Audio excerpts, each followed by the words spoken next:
मां शिवरात्रि। जब भी ये नाम सुनते हैं तो मन में आता है उपवास, रात भर का जागरण। सही है ना? पर क्या ये त्योहार सिर्फ इतना ही है, या इसके पीछे कोई बहुत गहरा, कोई ऐसा सच छिपा है जो हमारी सोच बदल सकता है? चलिए आज एक बहुत पुरानी कहानी के जरिए इस रात के असली मतलब को समझते हैं। तो सवाल यही उठता है कि क्या महाशिवरात्रि का मतलब सिर्फ कुछ रीति रिवाजों को निभाना है? देखिए, इसका जवाब हमें किसी पूजा विधि में नहीं, बल्कि एक शिकारी की कहानी में मिलता है। एक ऐसी कहानी जो हमें करुणा की असल ताकत के बारे में बताती है। तो हमारी ये कहानी किसी बड़े ज्ञानी या पुजारी की नहीं है, बल्कि चित्रभानु नाम के एक शिकारी की है, जो उस दिन बहुत लाचार था, बहुत मजबूर था। हुआ यूं कि शिवरात्रि के ही दिन चित्रभानु अपना कर्ज नहीं चुका पाया और साहूकार ने उसे पकड़कर एक शिव मठ में बंदी बना लिया। अब वो वहां बैठा तो था, पर अनजाने में ही उसके कानों में भगवान शिव की प्रार्थनाएं और कहानियां पड़ रही थीं। जैसे तैसे उसने अगले दिन कर्ज चुकाने का वादा किया तो उसे छोड़ा गया। अब वो भूख और प्यास से बेहाल था और उसकी पहली चिंता कोई पूजा पाठ नहीं थी। उसे बस अपने परिवार का पेट भरना था, जो घर पर उसका इंतजार कर रहा था।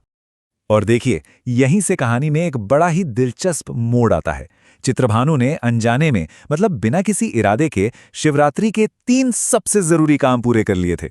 उपवास, वो तो दिन भर भूखा था ही। जागरण, रात में जानवरों से बचने के लिए वो एक बेल के पेड़ पर चढ़ गया, तो जागना तो था ही। और अर्पण, अरे पेड़ पर अपनी जगह बनाते हुए उसने कुछ बेलपत्र तोड़े, जो सीधे नीचे एक शिवलिंग पर जा गिरे, जिसके बारे में उसे पता तक नहीं था।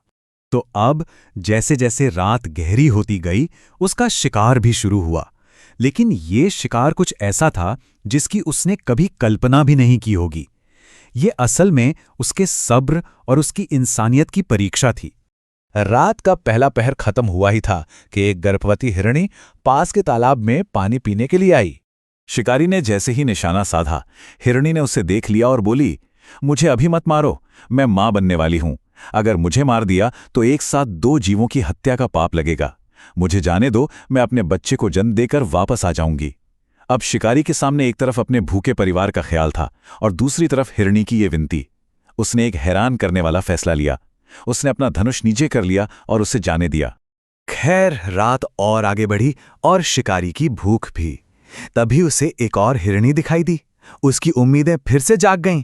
इस हिरणी ने भी शिकारी से विनती की, मैं अपने साथी को ढूंढ रही हूं, बस एक बार मुझे उससे मिल लेने दो, मैं वादा करती हूं मैं लौट आऊंगी।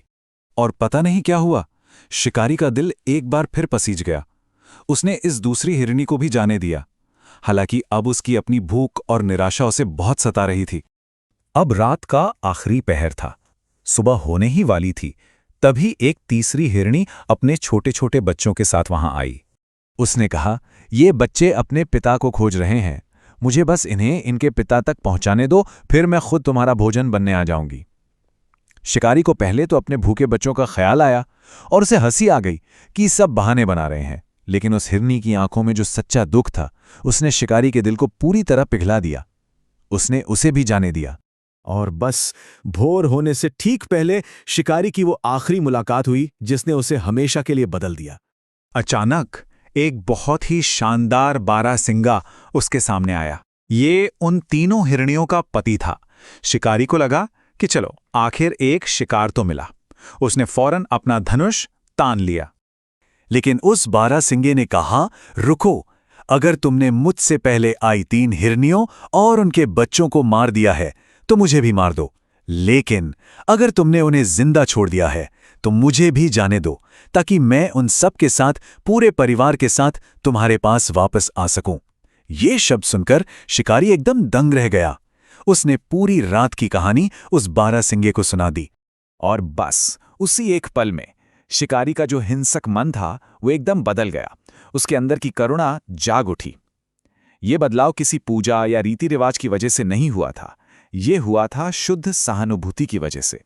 कुछ ही देर में वो पूरा हिरण परिवार, तीनों हिरनियां, बच्चे और वो बारहसिंगा शिकारी के सामने आकर खड़े हो गए।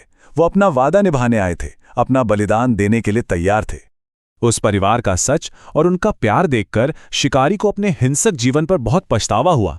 उसका दिल करुणा से भर गया और उसने आखिरी बार अपना धनुष नीचे किया और उस पूरे परिवार को जीवन दान दे दिया। उसने अपनी भूख पर, अपनी जरूरत पर दया को चुना। ये एक पूरी तरह से निस्वार्थ काम था। यही कहानी हमें इस त्योहार के असली मतलब तक ले जाती है। चलिए अब इसके पीछे जो फिलॉसफी है उसे समझने की कोशिश करते हैं। तो अब सवाल ये है कि शिकारी को मोक्ष कैसे मिला? क्या ये उस अनजाने में हुई पूजा का नतीजा था जो उसने की, या फिर बात कुछ और ही थी? देखिए, ये कहानी दो चीजों की तुलना करती है। एक तरफ है अनजाने में किया गया अनुष्ठान जिसका कोई इरादा नहीं था, वो तो बस संयोग था, और दूसरी तरफ है जानबूझकर दिखाई गई करुणा, एक सचेत निर्णय, ये जानते हुए भी कि उसके अपने बच्चे भूखे हैं। ये कहानी हमें बताती है कि भगवान को असल में दूसरी चीज पसंद करती है, कल्याण का वो आध्यात्मिक काम। और ये बात शिव शब्द के अर्थ में ही छिपी है। शिव का असली मतलब है कल्याण।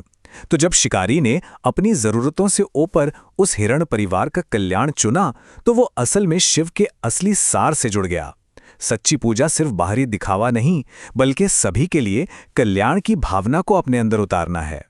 मतलब ये कि निस्वार्थ भाव से किया गया काम और करुणा, यही पूजा का सबसे ऊंचा रूप है, चाहे वो किसी भी दिन किया जाए। शिकारी को मोक्ष इसलिए मिला क्योंकि उसके काम में कोई स्वार्थ नहीं था, वो पूरी तरह से शुद्ध था। तो अंत में ये कहानी हमें एक बहुत गहरे विचार के साथ छोड़ जाती है कि असल में हर रात शिवरात्रि हो सकती है, अगर हम खुद को सभी के कल्याण के रास्ते पर ले चलें। शायद सच्ची शिवरात्रि किसी कैलेंडर की तारीख पर नहीं, बल्कि हमारे कर्मों में बसती है।